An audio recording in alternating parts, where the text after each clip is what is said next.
In this interview here, Shane Mcguigan has revealed that Anthony Joshua's team have actually reached out to him in the past. He doesn't say that it was recently, but he does say there has been some back and forth communication between the two teams previously. And he says, or at least suggests, the reason that he hasn't had a working relationship with Anthony Joshua up to now is because AJ would want him to fit around his schedule. So he would want Shane Mcguigan to fit around Anthony Joshua's schedule. That's what he basically suggests AJ would want. Whereas Shane Mcguigan says, no, the fighter has to fit around my schedule. I don't have to fit around his, he has to fit around mine. He also is completely against a fighter bringing in assistant trainers. If he's training a fighter, he is the one and only trainer. That's what Shane Mcguigan says. He also talks about Rob McCracken, in Shane Mcguigan's words, losing respect within AJ's camp because AJ's brought these other trainers in. Again, something Shane Mcguigan personally doesn't tolerate. He says that George Groves tried to bring a couple people in and McGuigan sacked both of them. He said David Haye tried to bring people in as well. McGuigan wasn't having any of it. So that's how McGuigan runs things. Now, I've long said that I think McGuigan would be a good person for AJ to trial with, to have a look at him and, see what McGuigan can teach him. But interestingly, what McGuigan says in this interview is not what I expected, and I have to change my view on how suitable McGuigan would be for AJ off the back of what he said here. McGuigan was talking about Eddie Reynoso. He said how Canelo has got one of the best chins in boxing, and the way he slips and slides and moves, he can make you miss by a millimeter. And he said, is that style suitable to Anthony Joshua? A rhetorical question, of course. The answer is, in Shane McGuigan's view, the answer is no. So he's suggesting that AJ is too vulnerable in terms of punch resistance to be fighting the way Canelo fights. He then said the way AJ needs to fight is hands up and be a beast. All this slipping and sliding stuff, it's not him. That's what Shane McGuigan said. Again, this is surprising because Shane McGuigan teaches all the slipping and sliding stuff. That's what he was teaching George Groves, the slipping and sliding stuff, And George Groves wasn't known for having the greatest chin. So to say that Anthony Joshua needs to just keep his hands up and be a beast and forget about the slipping and sliding, that's a surprise to me. Maybe Shane McGuigan's right. Maybe it's pointless trying to teach AJ to do all the slipping and sliding. I suspect it's not pointless. And at the very least, I think he should try it because he's never tried it really before. He's dabbled with it.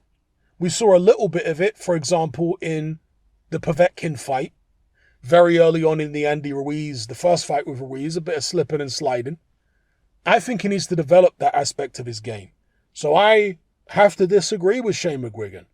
I don't think that's the best way for Anthony Joshua to fight.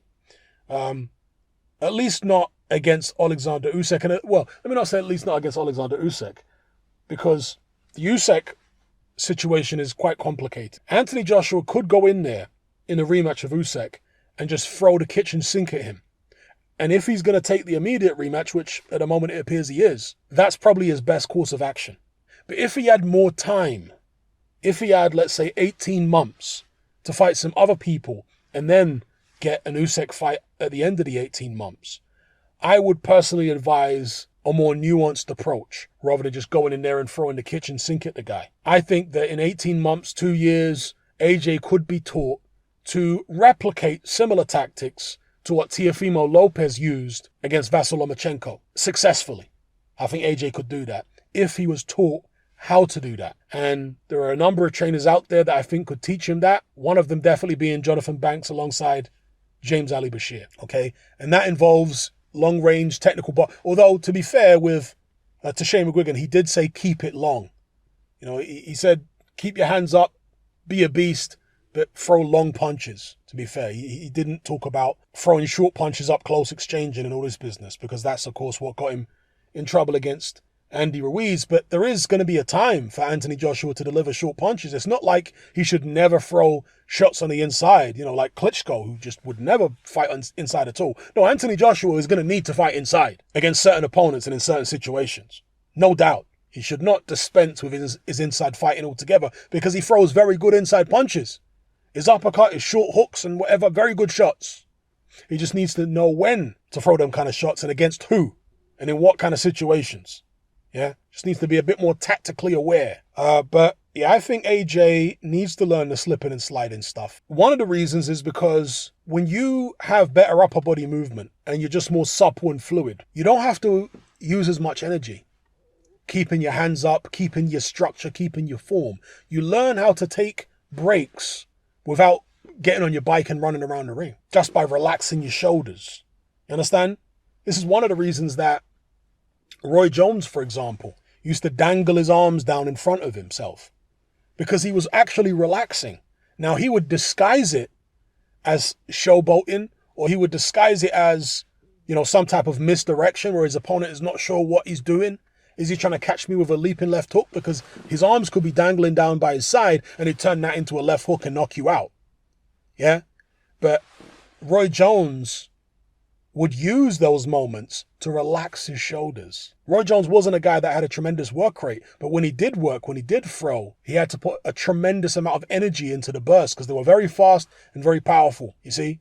So he learned how to disguise his breaks where he would relax and take time off and slow the pace down. Anthony Joshua would do well to learn these skills too. Tyson Fury can do it. He knows how to move around and mess about and relax and make it look like he's just biding his time and trying to walk you into a trap. He's actually taking a rest. These are the veteran tricks. These are the subtleties of boxing which Anthony Joshua has never learned, which Robert McCracken has never successfully taught him. And this is why I like a lot of the American trainers for Anthony Joshua, because of the fact that they know these old pro tricks, particularly the heavyweight trainers. Because again, training a heavyweight is not like training a welterweight, folks. Heavyweights can't do the things welterweights can do. So you have to incorporate more rest time in the round of a heavyweight than in the round of a welterweight. Ways that they can get a rest without making it obvious that they're taking a rest. You see it. So, a guy like AJ who has had stamina issues in the past, these veteran moves and learning how to relax your shoulders and all this kind of, put your hands down when it's safe to. All this kind of stuff will help your stamina, yeah?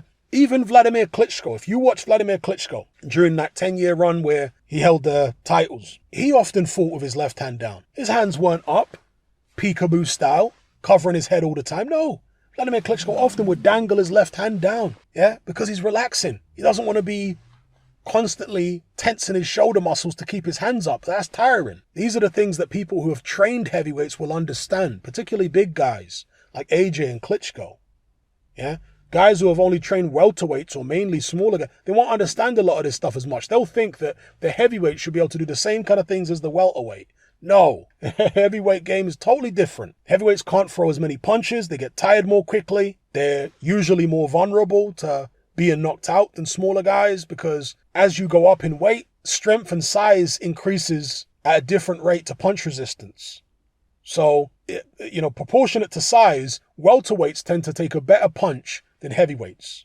You understand? That's how it appears to be. And therefore, you have to train the fighters differently. You have to strategize differently when you're dealing with heavyweights because mistakes are so much more costly at heavyweight than they tend to be at welterweight. So, anyway, interesting stuff from Shane Mcguigan.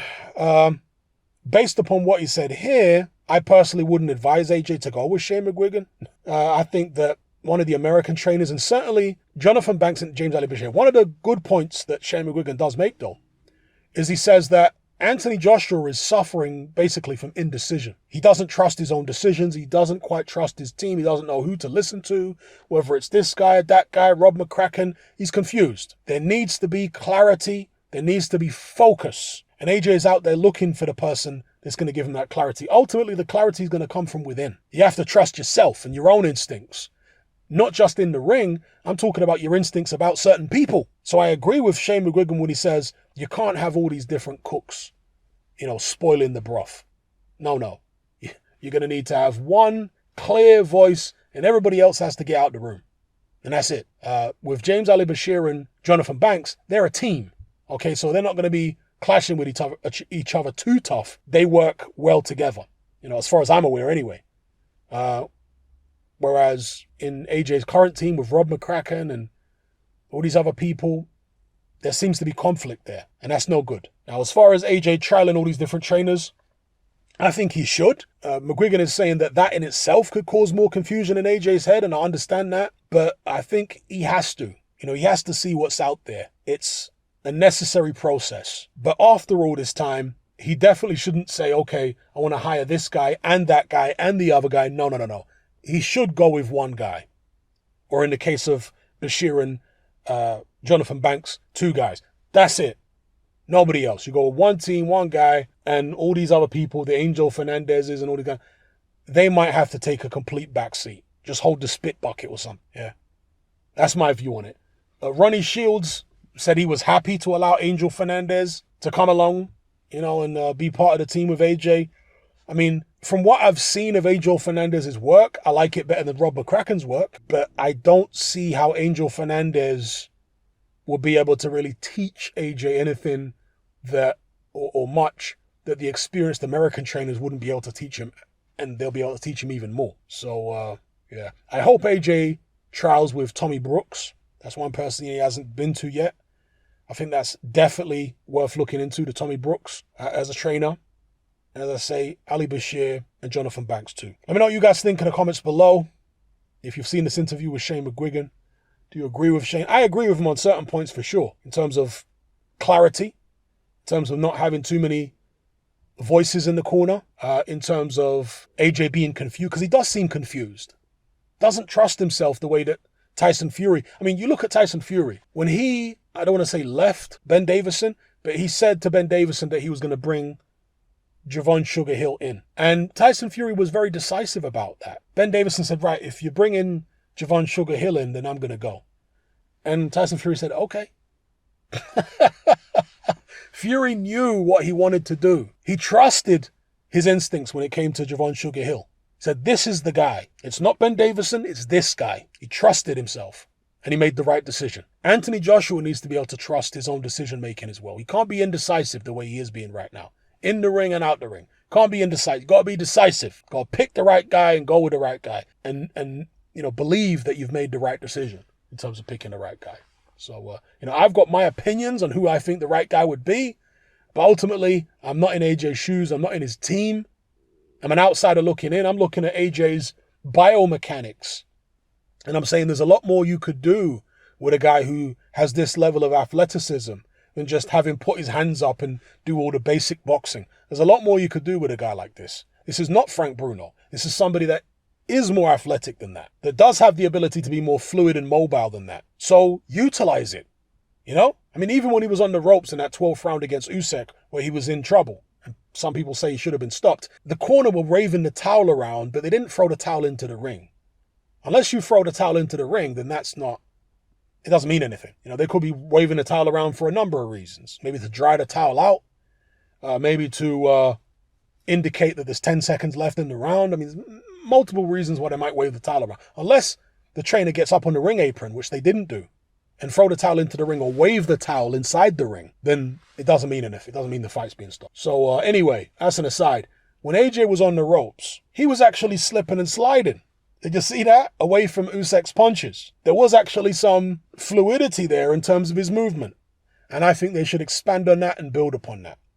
I'm not saying you turn Anthony Joshua into Tyson Fury, like when Fury fought Klitschko. You just incorporate a bit more fluidity overall into his style. More similar to what we saw in the Povetkin fight. That is what Anthony Joshua did successfully in that fight. And I think they should expand on that version of AJ. Teach him more of the old man tricks and the veteran tricks and what have you. Ways you can relax in a fight without making it look like you're taking a rest. And so on. Ways to tie up your opponent and, switch up the tactics when need be. Go from boxing to attacking, or go from attacking to boxing. Yeah. And once you have all these different... See, AJ doesn't have elite level confidence. He's confident for sure, but it's not at the level of Tyson Fury's confidence. And one of the reasons I think that AJ isn't as confident as Fury is because he hasn't been boxing as long. It's not the only reason. I think Fury probably has a naturally higher level of confidence, a naturally higher baseline level of confidence. But on top of that, I think AJ isn't quite as... Another reason why he isn't quite as confident as Fury is because he doesn't have as much boxing experience. Fury was boxing from a much younger age. So Fury's tried lots of different things, different styles, different techniques, and so on. Whereas AJ is kind of lagging behind in that regard. He's still trying to find his identity as a fighter. You see? Tyson Fury found his identity a long time ago. He knows what he can do. He knows what works and what doesn't work. AJ's still trying to figure it out. You get that sense. And again, part of this is because he's been rushed. He hasn't been brought along at a steady pace. He's been brought along at a very fast pace, amateur and pro, and thrown in at the deep end. So, a guy like that, this is why myself, even Shane Fury, believes that AJ actually needs some learning fights still. They need to drop him down, forget about the Usyk rematch, ideally, and give him some fights against, guys in the top 20, top 15, before eventually moving him back into world level. So he can adjust and, again, learn the game properly. Once you have a more rounded skill set, this is the point I really want to make. Once you have a more rounded skill set, you feel more confident because you feel like you can deal with every situation. Because you've got a skill set to deal with every situation and every style. AJ's skill set isn't rounded enough for that, you see? So when he's in certain situations, he doesn't know what to do. His skill set doesn't cover this. The more you expand and the more you round out his skill set, the more confident he'll be. That's my take on it. Give me your take in the comments below. Final word, random one. I've been a big critic of Floyd Mayweather over the years, particularly Floyd Mayweather the man, but also Floyd Mayweather the fighter to some degree. Fantastic fighter, all-time great, no doubt. But there are things to criticize about him. However, I got to give credit where credit's due. I got to applaud Mayweather for what he said on social media the other day, standing in solidarity with KI. Now, I do wonder where Mayweather's been all this time. For the past year, 18 months. How come he didn't say anything previous to now? And it's probably a situation where Mayweather knew or had a good idea about what was really going on, but he didn't care enough about the general population or his people, quote unquote, to say anything. He didn't care. The reason he's saying something now is because he thinks, and not only him, other people, other celebrities in the Black American community, think that the tide is turning, and therefore they don't want to be caught offside. They don't want to be caught looking like they're against their own people or against the will of their own people. So I think that's why Mayweather all of a sudden now is coming out in support of KI. Yeah. I don't think he's the man of the people and all this kind of stuff that he's claiming he is in his recent posts. But nevertheless, irrespective of his true motives for doing what he's doing right now, it's still a good thing. I have to acknowledge that. I'm happy about it. It is what it is. Anyway, I'll leave it there. Let me know what you guys think in the comments below about everything I've talked about in this video. I'm out.